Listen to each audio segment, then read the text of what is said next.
I've always wondered to myself, is there something that helps the entrepreneurs that succeed that they have, which other entrepreneurs don't? Is it something they know? Is it how they run their businesses? Is it the people they hire? Is it where they went to school? Is it their socialization, their background, their education, their mental spaces? What is it that makes the entrepreneur succeed?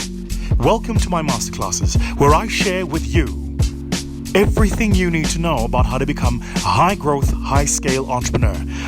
Warning, this is the High Performance Zone.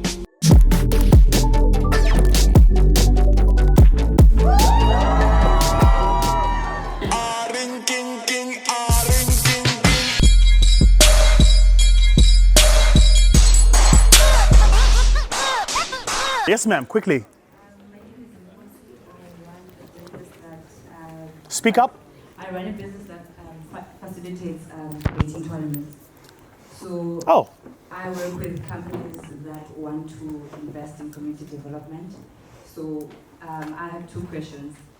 I have a friend and we run the business together. So I wanted to ask, how do you know how much your business is worth? Especially when you're young and you're working with big companies, how do you know how much your business is worth? Yeah. And secondly, I want to ask, in the face of adversity, how do you gain discipline of your money? Like, for example, now that I think the nicest thing about being an entrepreneur, I'm quite nervous.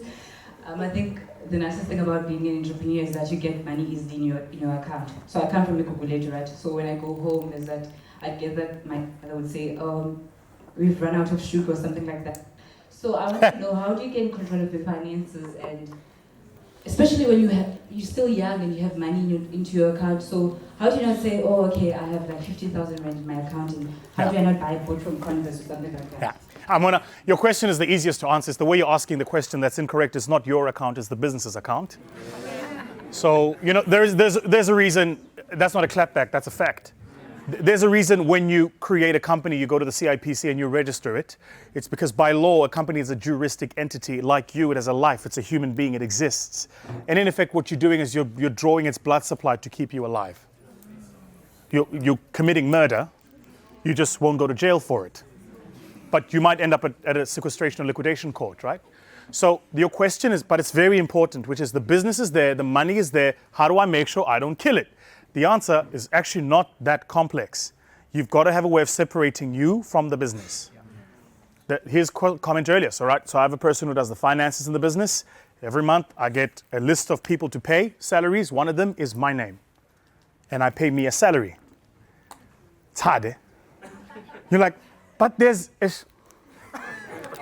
know what I mean? But you've got to do it. Otherwise, if you don't introduce that discipline, you'll always be employed. You'll never be an entrepreneur.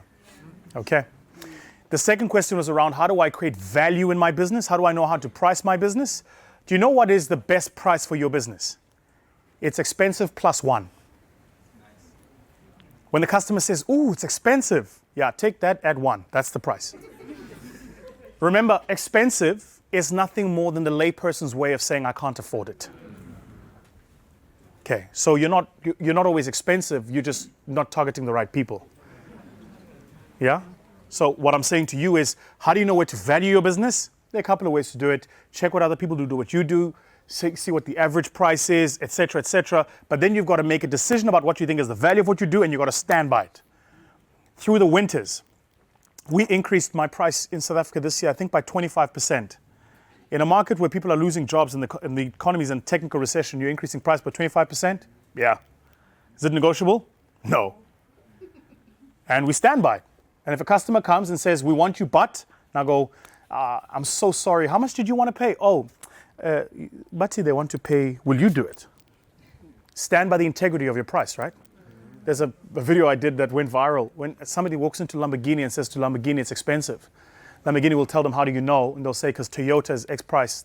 They'll tell you, Lamborghini, go buy a Toyota. Okay. Did that land for you?